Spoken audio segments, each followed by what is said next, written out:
नमस्कार साथियों, कैसे हैं आप लोग। मुझे पूरा उम्मीद है आप लोग अच्छे होंगे, स्वस्थ होंगे, मस्त होंगे। साथियों, प्रदेश भर के जितने भी आउटसोर्स कर्मचारी हैं, दैनिक वेतनभोगी कर्मचारी हैं, अस्थायी कर्मचारी हैं और संविदा कर्मचारी हैं, उनका एक प्रदेश स्तर पर बैठक होता है, यानी राज्य संयुक्त कर्मचारी परिषद की एक बैठक होती है। और उसमें एक अहम निर्णय लिया जाता है कि अगर सरकार हमारी लंबे समय से जो मांगे हैं उसको अगर नहीं मान रही है तो हम लोग 20 जनवरी को विधान भवन का घेराव करेंगे। एक महत्वपूर्ण जो खबर निकल कर आई है और इसमें 20,000 से अधिक जो है कर्मचारी भाग लेने की संभावनाएं भी जताई जा रही है। इसमें कौन कौन से कर्मचारी होंगे और क्या क्या प्रमुख मांगे हैं, आज इसी पर हम अपनी बात रखने वाले हैं। लेकिन साथियों, अगर पहली बार इस चैनल पर विजिट कर रहे होंगे तो जरूर आप इस चैनल को सब्सक्राइब कर दीजिएगा, लाइक कर दीजिएगा, क्योंकि आपसे जुड़े हुए हर एक नोटिफिकेशन को मैं वीडियो बनाकर अपडेट लगातार करता रहता हूं। तो साथियों, जरूर आप सब्सक्राइब करेंगे इस चैनल को।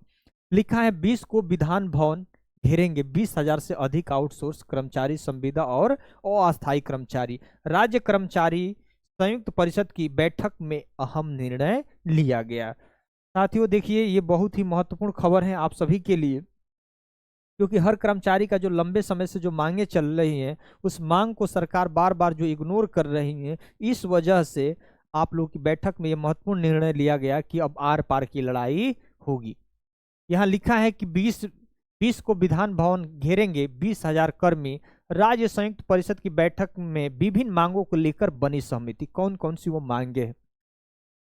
राज्य कर्मचारी संयुक्त परिषद की ओर से कर्मचारियों की विभिन्न मांगों को लेकर 20 जनवरी को विधान भवन का घेराव किया जाएगा। इस दौरान प्रदेश भर के विभिन्न विभागों से करीब 20,000 से कर्मचारी लखनऊ पहुंचकर धरना प्रदर्शन करेंगे। यानी विभिन्न विभागों से जो कर्मचारी हैं आएंगे और विधान भवन का घेराव करेंगे।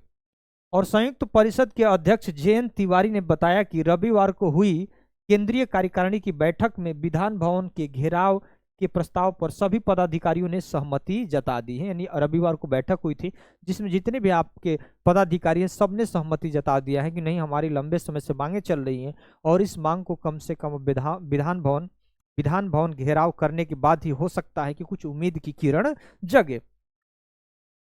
उन्होंने कहा कि प्रदर्शन के दौरान मुख्यमंत्री को ज्ञापन भी सौंपा जाएगा, मुख्यमंत्री को ज्ञापन सौंपा जाएगा। और यह आंदोलन आउटसोर्स कर्मचारी के न्यूनतम मानदेय को लेकर अब तक कोई स्पष्ट निर्णय न हो पाना कि भाई आउटसोर्स कर्मचारी को कम से कम, ठीक है आपने उत्तर प्रदेश सेवा निगम लिमिटेड की स्थापना कर दिया, लेकिन उस पर अभी कोई त्वरित निर्णय नहीं लिया जा रहा है कि वेतन कम से कम बढ़ाया जाए। इस आस उम्मीद से कई महीनों से लगातार ये कर्मचारी बैठे हुए इंतजार कर रहे हैं कि जो आपने कानून बनाया है कम से कम उसको कब धरातल पर लागू करेंगे। 30 दिन में 12 घंटे कार्य करने के बावजूद भी 28 दिन का ही न्यूनतम मानदेय मिलता है, मतलब मानदेय दिए जाते हैं।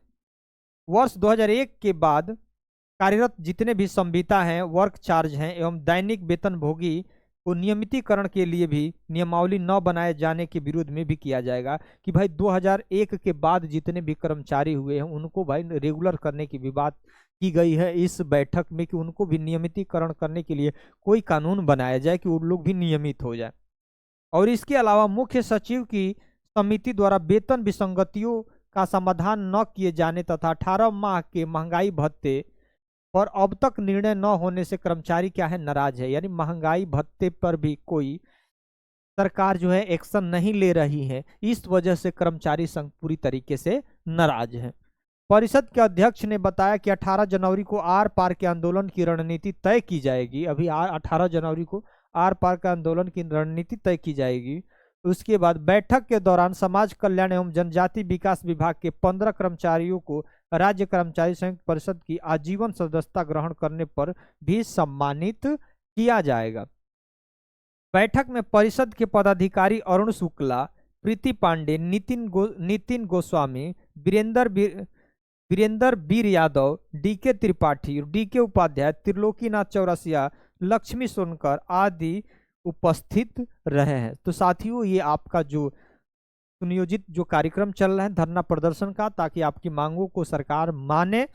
इसी वजह से अगर साथियों ये धरना आपको 18-20 जनवरी को देखने को मिल सकता है। 20 जनवरी को तो घेराव होगा, 18 को एक रणनीति पुनः बनेगी। लेकिन साथियों, अगर पहली बार इस चैनल पर विजिट कर रहे हैं तो जरूर इस चैनल को आप सब्सक्राइब करेंगे, लाइक करेंगे और किसी प्रकार के आपके विभाग से संबंधित किसी प्रकार की भी दिक्कत होगी तो जरूर कमेंट करेंगे, ताकि मैं जो अगली वीडियो बनाऊंगा तो उस कमेंट को भी उस वीडियो में जरूर रखने का भरपूर प्रयास करूंगा। धन्यवाद साथियों।